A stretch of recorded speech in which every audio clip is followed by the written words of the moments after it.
Now it's time for the next part of the show. Now this is the show.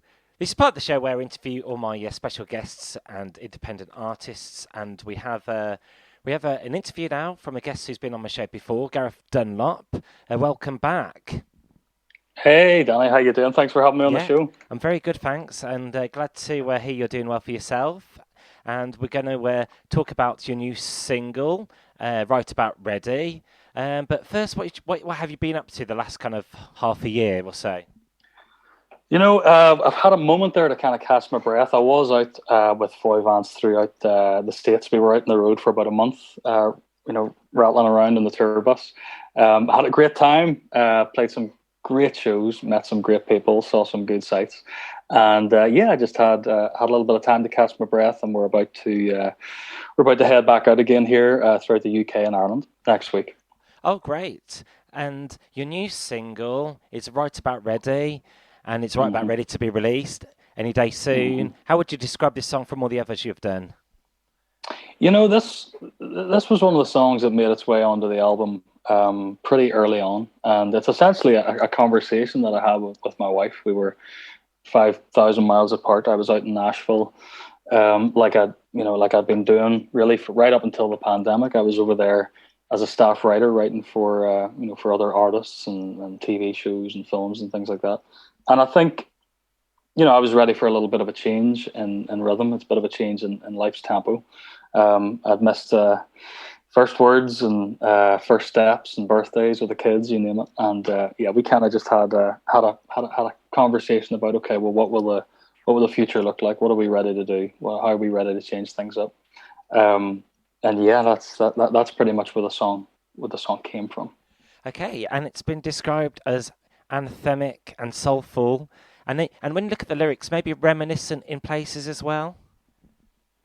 Yeah, I mean, I'll take the soulful the soulful tag any day of the week. It's I grew up listening to a lot of that kind of music, and certainly for this record, the thing that I wanted to do a little bit differently from my last releases was try to introduce more synth pop into the production. Um, yeah. Yes, because my next question was actually you can actually hear the modern synth sounds coming through on the record. hmm Yeah, it was that's the I heard LCD sound system for the first time a few years back, and I haven't quite recovered since. And I'm a bit of a magpie when it comes to that kind of stuff. I'm very much influenced by what I'm listening to at the time. So I ended up going down a bit of a rabbit hole, and looking for old analog synthesizers and trying to work out, okay, how can I introduce that sound into what I've always done. So yeah, it was a real learning curve. But yeah, people have a fondness for looking back, over the decades gone by, yesteryear, and it should say nostalgia is a big seller. It is indeed. I mean, I'm the youngest of four siblings in my family, and I have a great fondness for synth pop and synthwave music because I can still remember it coming out from my older sister's bedroom. There is a nostalgia to that sound for me on a very personal level.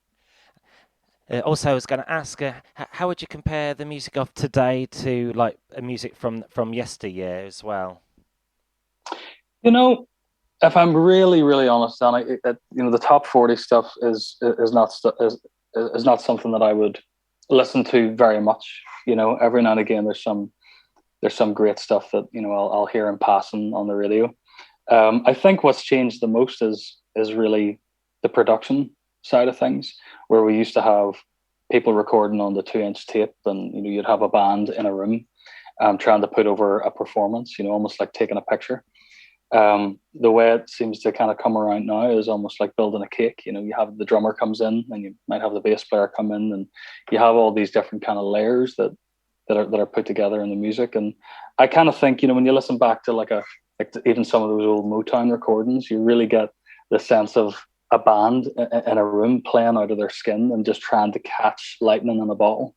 And I think some of that is missing a little bit in modern music. Yeah, the authenticity and so on. I suppose what the good thing about today's music, there's different charts, isn't there? So if you like country music or acoustic music or rock music. There's charts for everyone, isn't there? So that's there good. really is. Too much music, not enough time. That's the problem. And I was going to ask you about this. I've read that. Is it true you got a karaoke theme video to accompany this new record as well? That's interesting. Yeah, I wish I could take credit for that. When it comes to music videos, I'm really about as useful as a car with no wheels. All credit has to go to a friend of mine, videographer, great director, Jamie Niche.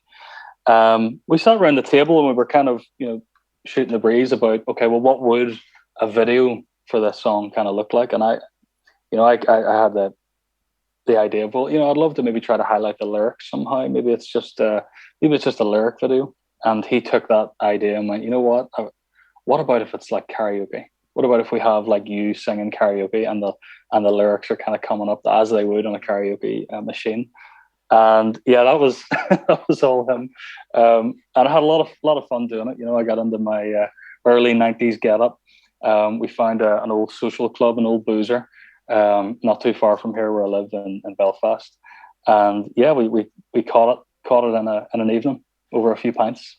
Wow, that's a good story to tell, that is.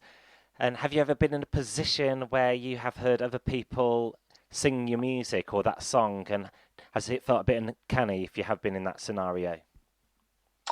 The one thing that jumps out there is a show that I used to write a lot of music for, called Nashville, the TV show, and that was always very strange because you're sending in very stripped down demos, and the whole premise of that TV show was it was following the careers and the lives of music stars, country music stars. So hearing the interpretations of the songs, and how another band had kind of put them together was always a real pinch me moment. It's somebody else doing something completely different with a very stripped down demo that I'd sent across. It's like different songs, like Valerie Amy Winehouse, the Zootons, and then I heard a song by Robin. It's called "Dancing on My Own," and a guy called Callum Scott covered it. Totally different, contrasting covers, and put their own stamp on it. Also, back to your music now. Talk about your UK tour as well. Back with Foy Vance as well. You're starting up in New York at the end of this month, August. Yeah, that's right. You're going to Manchester, Edinburgh, London on the 3rd of September, Birmingham on the 4th of September. Then you're you're finishing off your tour in your kind of home country. That's right. Yeah, we're finishing off in Belfast, in my hometown, which is going to be great. There's going to be a lot of friends there. There's going to be some family there, and I would say there's going to be a good old party after that one's finished. And that's the 9th of the 9th, which is at the Belfast SSE Arena. And all your dates are on your websites as well.